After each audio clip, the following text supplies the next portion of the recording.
Bye, Em. Bye-bye. In 8 days. Daming tao.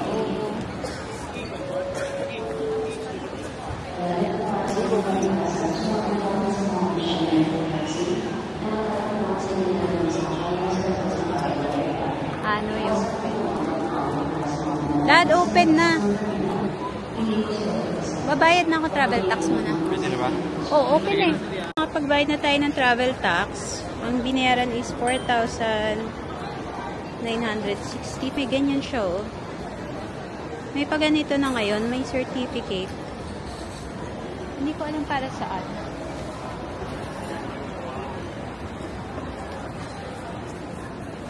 Oops.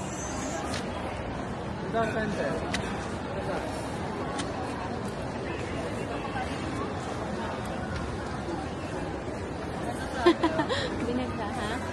Priority na lang ang pangalawang entrance. Thank you. Kaya mo yan, kuya?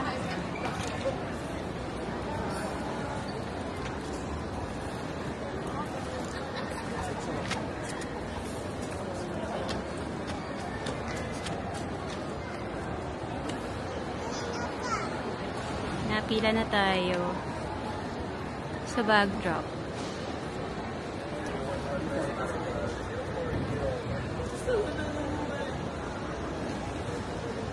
Tapos, saan siya na-print? Wala naman dito. Saan na? Ay, mami, na-print pala akong bag. Tagal. Thank you. Pwede mo ito katabi ka mas. Pwede na kayo, ma'am. Online check-in po kayo. Okay na yan. Sige, thank you.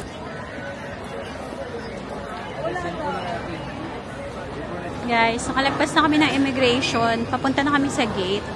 Immigration security check, okay na kami. Sa immigration, walang masyadong tanong.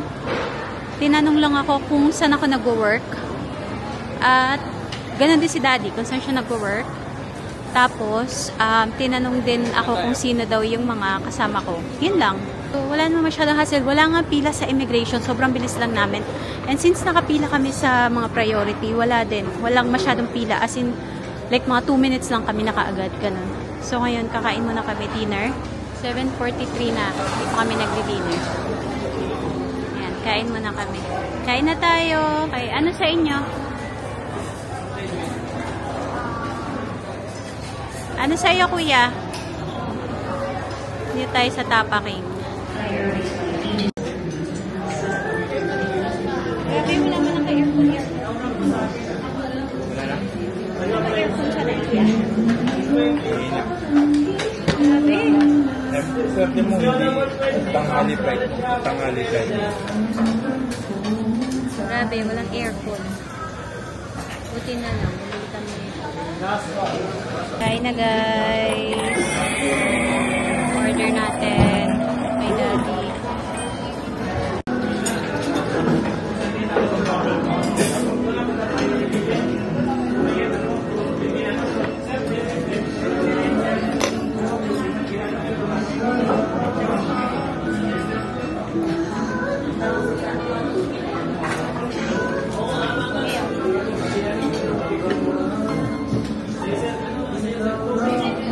Dito kami guys sa Kids Lounge. Dito lang ito malapit sa Gate 101.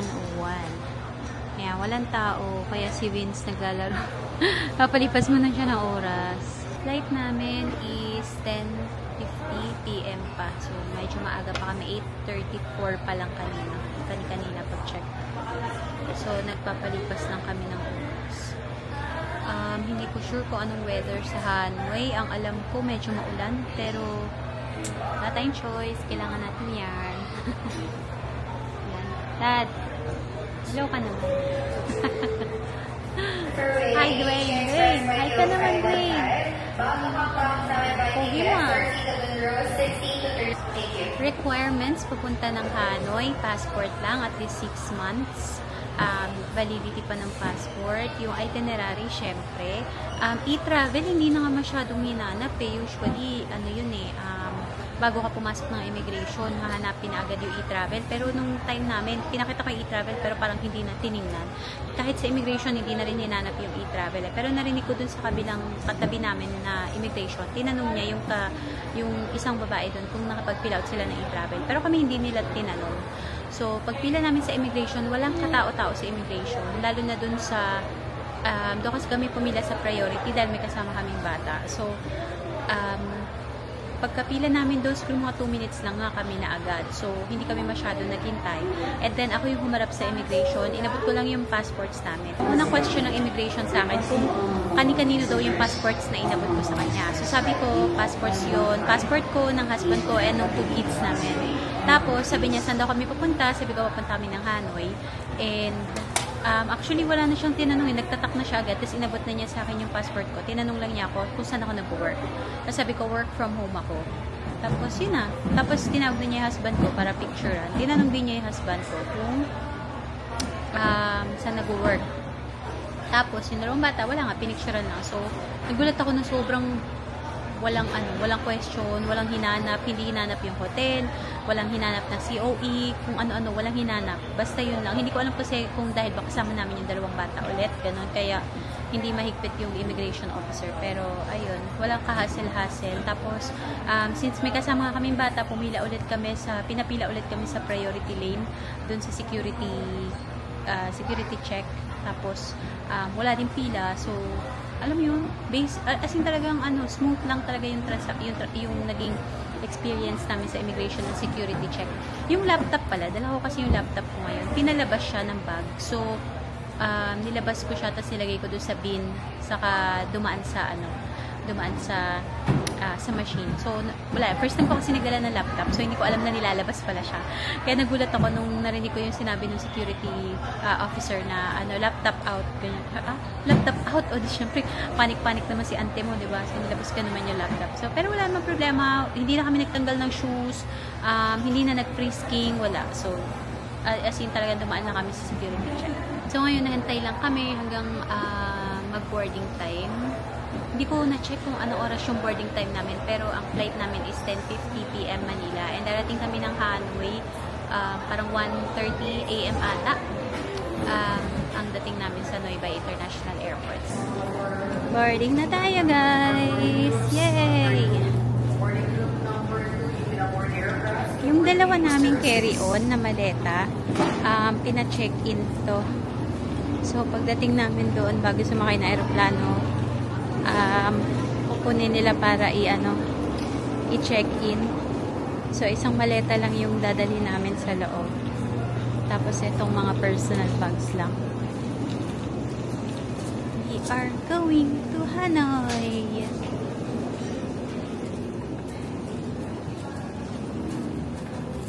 Slowly, kuya.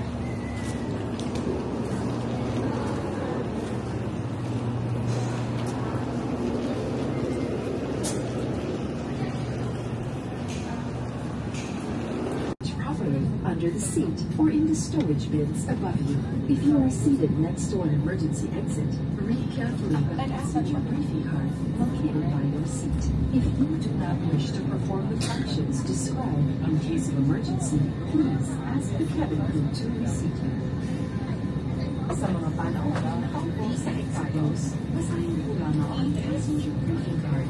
Kung sa inyong palagay ay hindi mo magagampanan ang mga pasarya ng exit,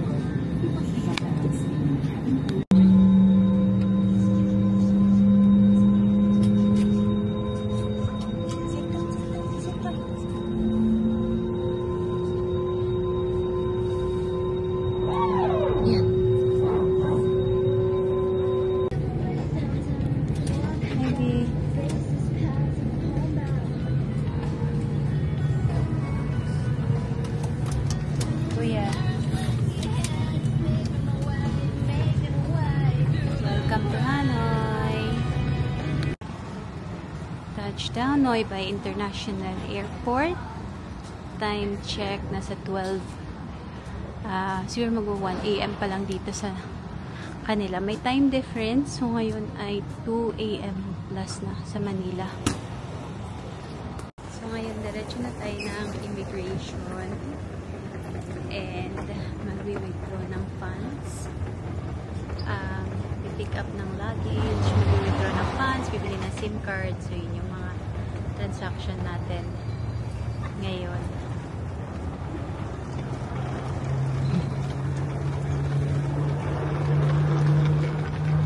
Nahilo si Vince nung time na nagta-taxi na yung aeroplano papunta dun sa bay. Nahilo siya. Kaya nagamit namin yung Cebu Pack na ano. Pick up na kami ng baggage. Ayan. Hintay pa rin kami ng baggage dito sa baggage carousel area nila. May haba yung pila ng immigration, so medyo natagalan kami sa immigration. Wala naman silang masyadong question sa immigration. Kinuha lang yung passport, tapos tinignan-tingnan lang kami ng officer, tapos yun na. Tatak na lang agad. Nantay pa ng baggage si Daddy. Nakuha na namin ang aming gamit. Ayan na siya. Ayan. Hi, baby douche. Pati yung stroller. Dami namin dala.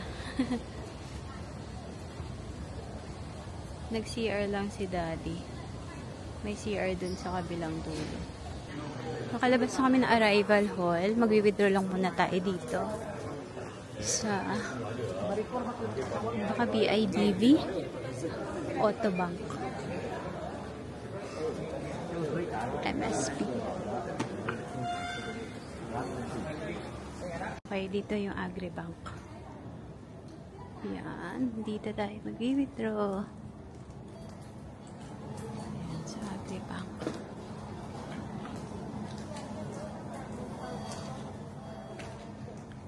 Dito lang yan sa kabila. Doon kasi yung isa.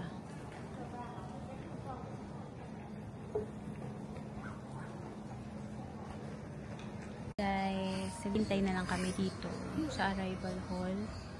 Ayan, maliit lang yung airport nila. Kasi maliit na airport lang siya. Hindi siya, mas malaki pa nga yung Terminal 3 eh. Pero at least ano naman siya, madali lang sundan lahat. Hindi ka maliligaw. Tapos, nakapag-withdraw na rin kami. Total na withdraw ko is 9 million dong. Hopefully, kasya na yun sa amin for 8 days.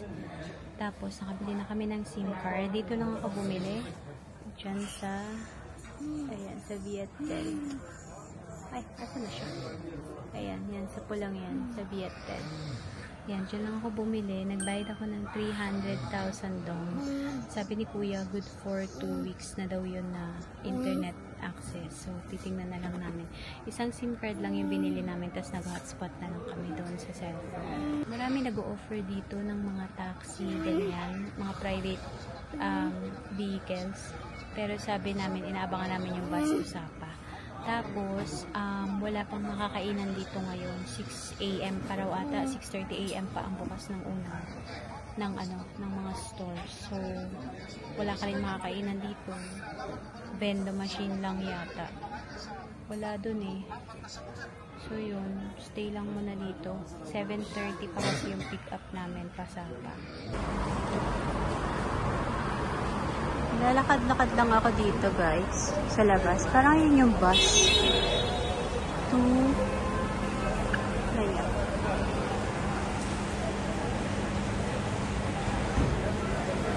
Ewan ko kaya yung bus to city. Pero hinahanap ko kung saan yung pick-up area ng G8 Sub.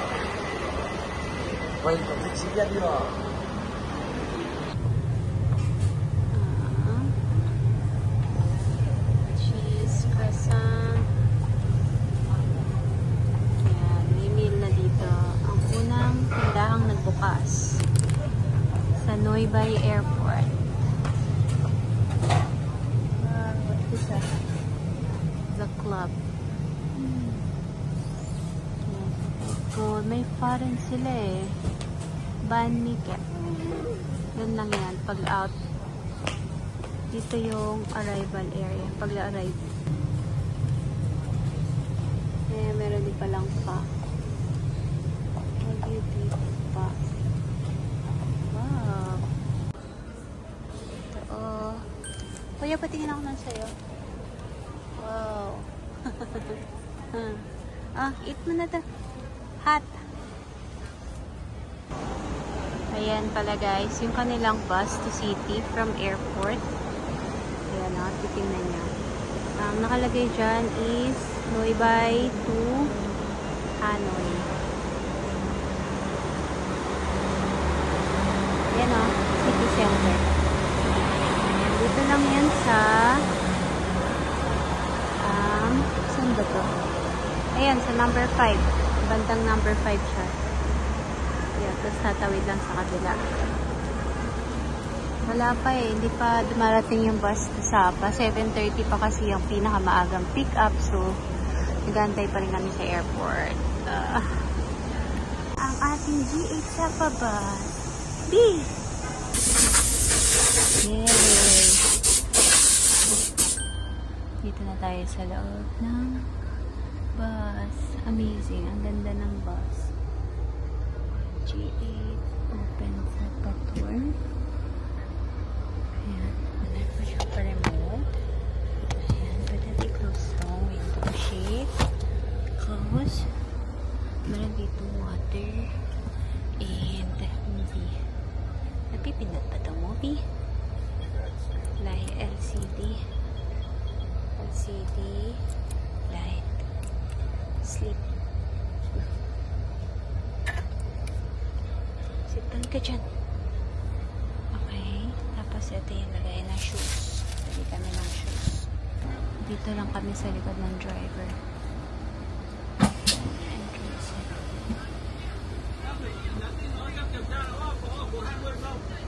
Kasya ba kayo dyan? Dad? Wayne? Kasya kayo? Kasya naman sila. Sobrang bongga.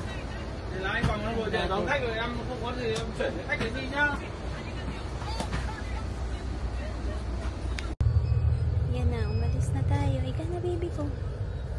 Wow, bye, Noi Bai. See you later, Noi Bai Airport. Bye. Sakto-sakto siya. Ang haba ko pa.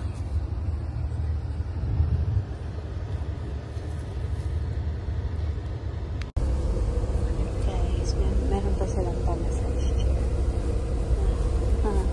Massage chair. Tapos, meron din silang wifi. Tapos, may pick up sila dito sa domestic. Are you hungry? Or you can eat to go? Baka magsurapan.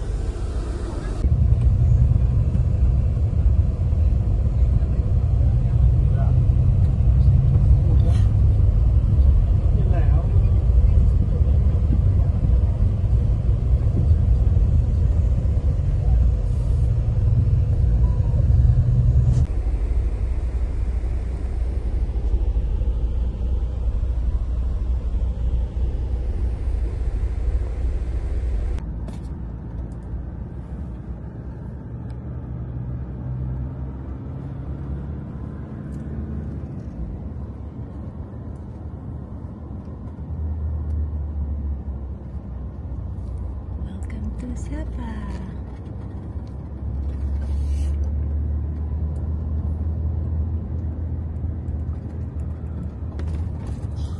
Punta na tayo ng hotel.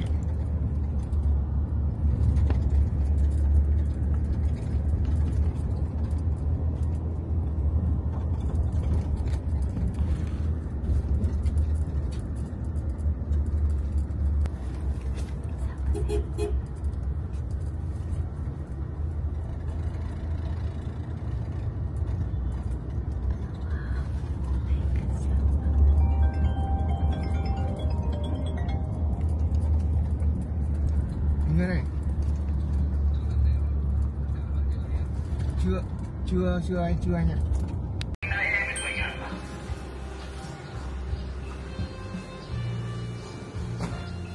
Tingnan nilang lobby. Kanilang entrance.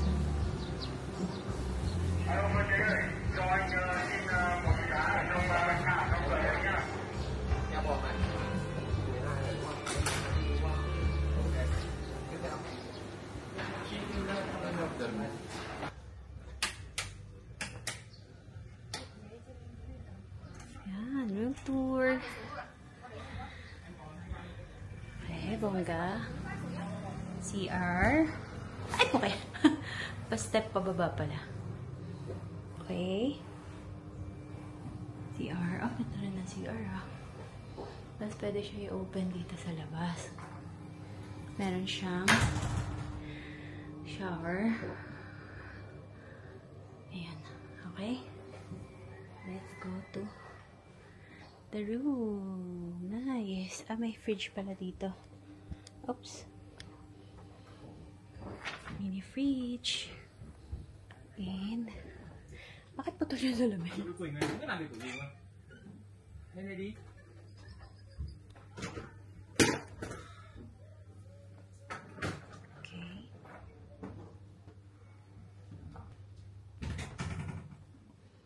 Ang bongga. Okay. Ang laki ng kanilang bed. Ito, sabi niya, free water, coffee and tea, pero may bayad yung noodles. And, ayan. At, ating pabathtub. At ang ating palabas. Pak. Ay, ito pala yung pinto.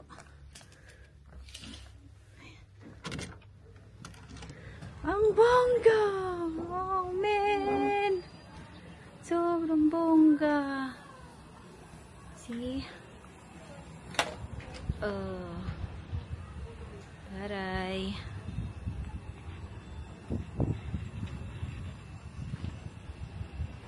Yan. Ang balcony. Oh gosh. Ang ganda, guys. And look at the view. The view is very giving. Yay! So, finally, nakapag-check-in na kami. Andun yung mag-aama sa baba, kumakain. Medyo matagal lang sa check-in kasi maraming tao, tas medyo natataranta na si ate. Pero mabait naman si Ate Moon. Mabait siya. Cute ng pangalan niya, Moon. Tapos, mamaya sasabihin ko sa inyo kung magkano binayaran dito, ganyan, paano nag-book. Pero sa ngayon, bababa muna ako doon para mag-lunch kasi hindi pa kami nagla-lunch. So, I will end our vlog here. Thank you so much for watching. If hindi pa kayo nakasubscribe, please follow and subscribe Daryl and Jet Vlogs. Thank you! Bye!